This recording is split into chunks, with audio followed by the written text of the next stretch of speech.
Hello दोस्तों, नमस्ते, प्रणाम। मैं हूं आपकी उर्मिला, अपने उर्मिला अनिता ऑफिशियल चैनल में आप सभी का स्वागत करती हूं और दिल से स्वागत है।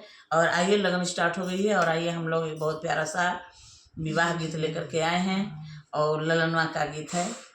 गीत कैसा लगता है आप लोग कमेंट बॉक्स में जरूर बताइएगा। आइए। बरहे बारिशवा बर खोजे गइला, अरे बर खोजे गइल, अरे खोजी अइला बुढ़वा दामाद रे ललनवा, अरे खोजी अइले बुढ़वा दामाद रे ललनवा। एक बावर घूमे दूसर बावर घूमे, दूसर बावर घूमे, अरे तीसरे में गइले बाहर आई रे ललनवा, अरे तीसरे में गिरे बाहर आई रे ललनवा। सब साकी मिली जुली बुढ़वा उठावे, अरे बुढ़वा के उठावे, अरे उठा बुढ़ऊ का सिंदूर दान रे ललनवा, अरे उठा बुढ़ऊ का सिंदूर दान रे ललनवा।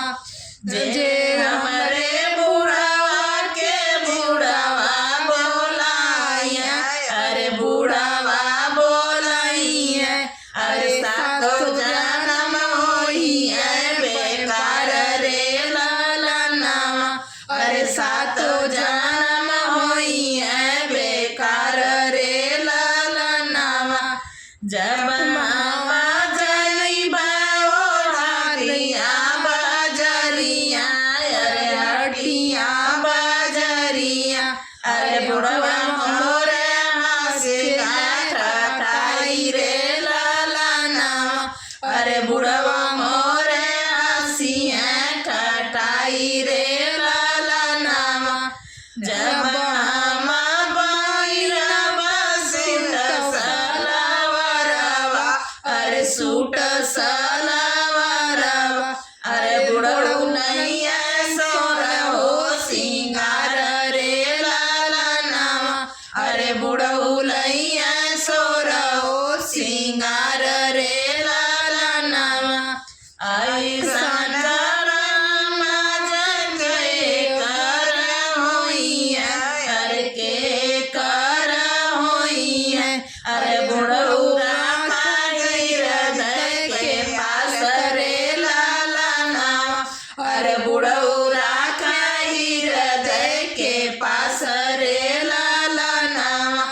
बरहे बारिशवा बर खोजे गइल, अरे बर खोजे निकले, अरे खोजी अइला बुढ़वा दामाद रे ललनवा, अरे खोजी अइला बुढ़वा दामाद रे ललनवा।